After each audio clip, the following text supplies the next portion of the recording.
ओम गुरुर्ब्रह्मा गुरुर्विष्णु गुरुर्देव महेश्वरा गुरुर्साक्षात् परम ब्रह्म तस्मै श्री गुरुवे नमः।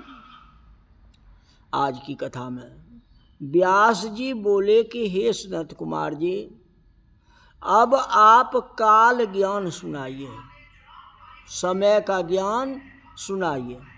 सनत कुमार जी बोले जी यही बात एक बार श्री पार्वती ने महादेव जी से पूछी थी, अब मैं यही कथा तुमको बताता हूँ। शिव बोले कि हे कल्याणी, मृत्यु काल का ज्ञान इस प्रकार होता है, जब अचानक ही शरीर पीला पड़ जाए और ऊपरी भाग में लालिमा आ जाए तो 6 महीने के अंदर मृत्यु होती है। बता, अचानक शरीर जब पीला पड़ जाए और ऊपरी भाग में लालिमा आ जाए तो 6 महीने के अंदर मृत्यु जानना चाहिए। जो लोग का कोलाहल न सुन सके, माने कानों से अगर सुनाई न दे, माने बिल्कुल सुनाई न दे, माने आवाज़ नहीं कहते, माने थोड़ी भी आवाज़ न आवे, तो उसकी मृत्यु 6 महीना के अंदर हो जाती है। सूर्य चंद्रमा अग्नि को अगर नहीं देखें और सूर्य दिखाई नहीं दे, चंद्रमा दिखाई नहीं दे, अग्नि दिखाई न दे, तो समझे जो मृत्यु का समय बहुत नजदीक आ गया, अब 6 महीना बचा हुआ है। या जिसका बायां हाथ 7 दिन तक फरकता रहे वह 1 महीना भर जीवित रहता है। जिसका शरीर कांपता रहे, तालू सुखाता रहे, तो वह 1 महीना के अंदर जीवित रहता है, उसके बाद मृत्यु हो जाती है। जिनकी नाक बहती रहे, मुख या कंठ सूख जाए, वह 6 महीने तक ही जीवित रह सकता है, बाद में मृत्यु हो जाएगी। इस प्रकार अगर जिह्वा मोटी हो जाए, दांत भींगे रहे, तो यह भी 6 महीने का अतिथि है। जिसको जल, तेल, घी एवं दर्पण में अपना प्रतिबिंब न दिखाई दे अथवा बिगड़ा हुआ दिखाई दे, तो समझो 6 महीने के अंदर में मृत्यु हो जाएगी। और बताता हूं, जो मनुष्य अपनी छाया को मस्तक के बिना देखे, छाया देखे लेकिन माथा दिखाई न दे, अथवा बिल्कुल छाया नहीं दिखाई दे, तो 1 महीने के अंदर चला जाएगा, मृत्यु हो जाएगी। फिर कहते हैं ध्रुव मंडल को जो नहीं देखे, जिसको आकाश दिखाई न दे, वह मनुष्य 6 महीने तक जीता है, बाद में मृत्यु हो जाती है। क्योंकि आप तारा नहीं देख सकते हो, चंद्रमा नहीं देख सकते हो, लेकिन आकाश बिल्कुल नहीं देखे, तो इसका मतलब क्या हुआ? जिसे सूर्य चंद्र मंडल की किरण तक नहीं दिखाई दे, तो उसको एक पक्षी आयु है। कोई भी रहेगा तो सूर्य का किरण तो दिखाई ही देगा, और वे नहीं दिखाई दे, समझो 15 दिन की आयु है। जो अर्धमती का तारा, महायान चंद्र या तारागण नहीं देख सकता है, उसकी आयु 1 महीने की है। क्योंकि सबसे बड़ा तारा तो अर्धमती होती है, अगर वे भी नहीं दिखाई दे तो। अगर आँख की बीमारी है तब तो कोई बात ही नहीं है, वो तो बीमार है, लेकिन आँख आपका स्वस्थ है, आँख में कोई बीमारी नहीं है, तब आप बड़े बड़े तारा नहीं देख रहे हैं, आकाश नहीं देख रहे हैं, तो क्या हुआ? मृत्यु के समय आ गए। रात के समय इंद्रधनुष एवं दोपहर को उल्का अपने समीप गिद्ध या कौवा दिखाई पड़े तो 6 महीने ही बहुत है। जिसे स्वर्ग मार्ग और 7 ऋषि नहीं दिखते वह भी 6 महीना ही जीतता है। जिसे नीले वर्ण की मक्खी घेर रही हो उसको 1 महीना में के अंदर मृत्यु हो जाती है। नीले रंग की मक्खी। हे कल्याणी, मनुष्य को यदि अपनी मृत्यु तिथि जानने की इच्छा हो, राम राम सौ के खुले हैं क्या? पंडित जी पास हो, मेरे पास का तो वह स्नान द्वारा पवित्र होकर के दूध एवं सुगंधित फूल को दोनों हाथ में लेकर के मस ले। कहते हैं मनुष्य को यदि अपनी मृत्यु तिथि जानने की इच्छा हो तो वह स्नान द्वारा पवित्र होकर के दूध एवं सुगंधित फूलों को हाथों में लेके मस ले और उसको हृदय में उस समय शुभ विचार हो। फिर प्रतिपदा तिथि से गणना करें। हाथों को संपुटाकार कर लें। पूरब दिशा में मुंह करके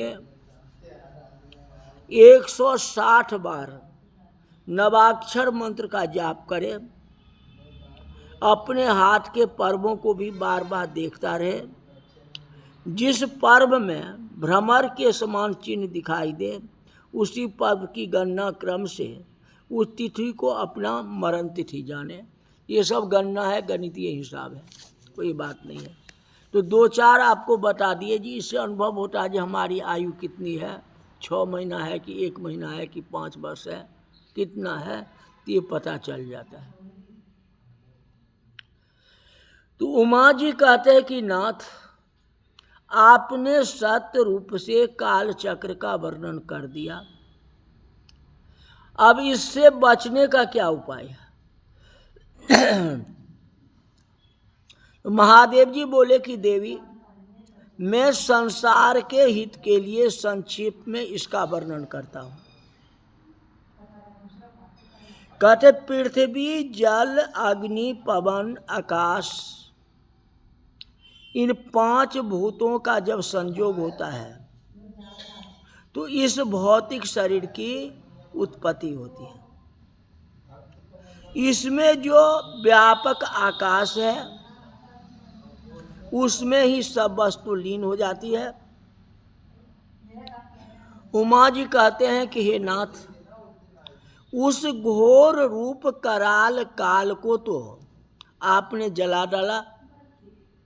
फिर जब आप स्तुतियों द्वारा प्रसन्न हुए तो वह फिर अपनी प्रकृति में अस्थिर हुआ। अब वह काल किस प्रकार मारा जा सकता है? स्वामी, इसके जीतने का कोई और उपाय बताइए।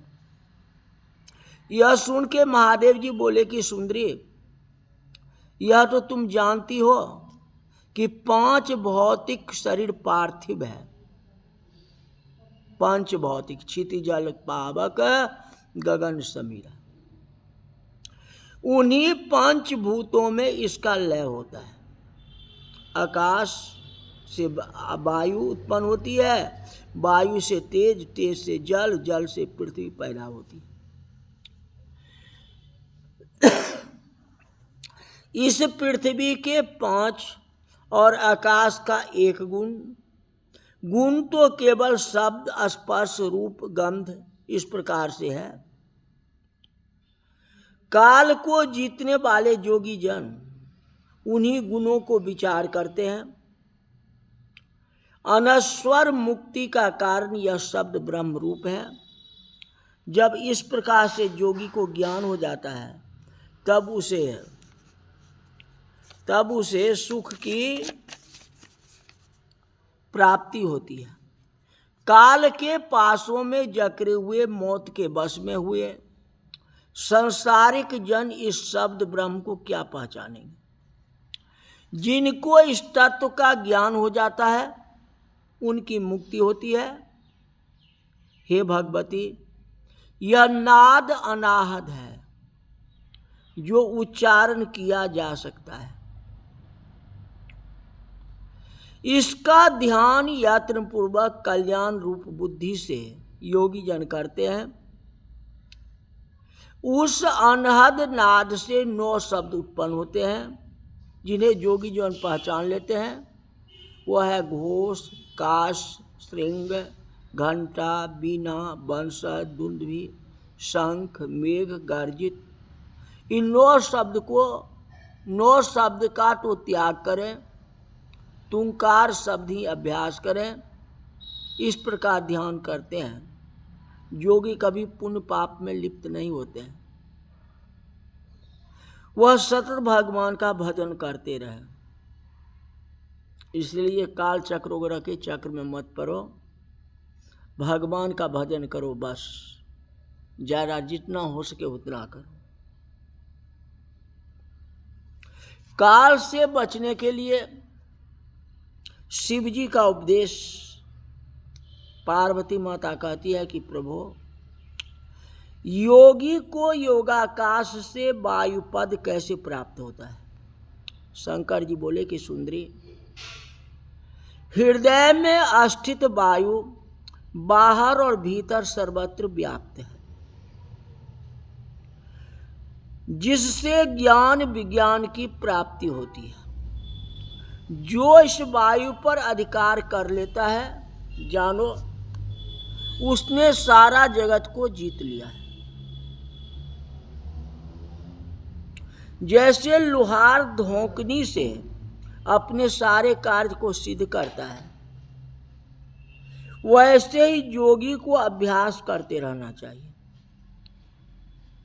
इससे उनके हजारों नेत्र हाथ पैर हो जाते हैं, जिससे वह सब ग्रंथियों को घेर करके 10 अंगुल पर स्थित रहता है। अपने सिर में गायत्री को जपता हुआ लीन हो जाता है और प्राणायाम करता है। चंद्रमा आदि ग्रहों को देखता है। इस प्रकार आता जाता योगी, मतलब कि आंखें बंद करो, गायत्री मंत्र का जाप या ओम नमः शिवाय मंत्र का जाप मन ही मन करो और अपनी आत्माओं के अंदर ही पूरा संसार को देखो, पूरी सृष्टि को देखें। पूरा संसार हमारे हृदय में ही स्थित है। ब्रह्मा, विष्णु, महेश, देवता, दानव, मानव, पेड़ पौधे, जीव जंतु, सब के सब हमारे हृदय में। आप आंख खोलो ही नहीं, अपने अंदर सबका चित्र देखो और ओम नमः शिवाय मंत्र का जाप करो। इस तरह से अगर आप करेंगे तो आपकी मनोकामनाएं पूर्ण होगी, भगवान का दर्शन होगा और जीवन सुखमय हो जाएगी। मृत्यु काल में कोई प्रकार की कष्ट नहीं आएंगे। मृत्यु तो होना ही है, निश्चित है। अगर आप मृत्यु नहीं भी चाहते हो ना तो भी आएगी, उसको कोई रोक नहीं सकता है।